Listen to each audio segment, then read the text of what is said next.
राजापूर ते चाफोडी हा राधानगरी तालुक्यातील वाकीघोल परिसराला राधानगरीशी जोडणारा महत्त्वाचा मार्ग आहे। या मार्गाबाबत गोकुळचे संचालक अभिजित तायशेटे यांनी सार्वजनिक बांधकाम विभागाचे कार्यकारी अभियंता BL हजारे यांची भेट घेतली।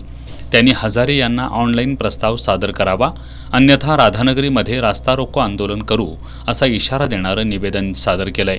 वाकीघोल या परिसरामध्ये राधानगरी तालुक्यातील 3 ग्रामपंचायती आणि 10-12 वाड्यांचा समावेश आहे आणि ह्या सर्व ग्रामस्थांना राधानगरी या तालुक्याच्या मुख्यालयी येण्यासाठी जो मधला रस्ता आहे 20 किलोमीटर अंतरचा रस्ता असताना तो पक्का झाला नसल्यामुळं त्यांना कडगाव, गारगोटी, मुदाळतिट्टा असं 60 ते 70 किलोमीटरचा प्रवास करून बाजारहाटासाठी किंवा शासकीय कामासाठी राधानगरी यावं लागते आणि ही गैरसोय दूर व्हावी म्हणून गेली बरेच वर्ष आम्ही तो रस्ता पक्का करावा, त्यासाठी फॉरेस्टची परवानगी सार्वजनिक बांधकाम विभागाने घ्यावी यासाठी नेहमी त्यांना निवेदन देतोय, परंतु अद्याप त्यांनी ह्याच्यावर काही कुठली कारवाई केली नसल्यामुळं आता परवा जो संयुक्त मोजणीची फॉरेस्ट खात्यानं आणि सार्वजनिक बांधकाम विभागाने केलेली आहे त्यानंतर जो ऑनलाईन प्रस्ताव करायचा आहे तो ऑनलाईन प्रस्ताव करण्यासाठी दिरंगाई होत असल्यामुळे आम्ही सार्वजनिक बांधकाम विभागाच्या अधिकाऱ्यांना याबाबत निवेदन दिलेलं आहे आणि त्यांनी लवकरात लवकर तो ऑनलाईन प्रस्ताव सादर करावा। त्यानंतर फॉरेस्टकडे आम्हाला पाठपुरावा करणं सोयीचं जाईल।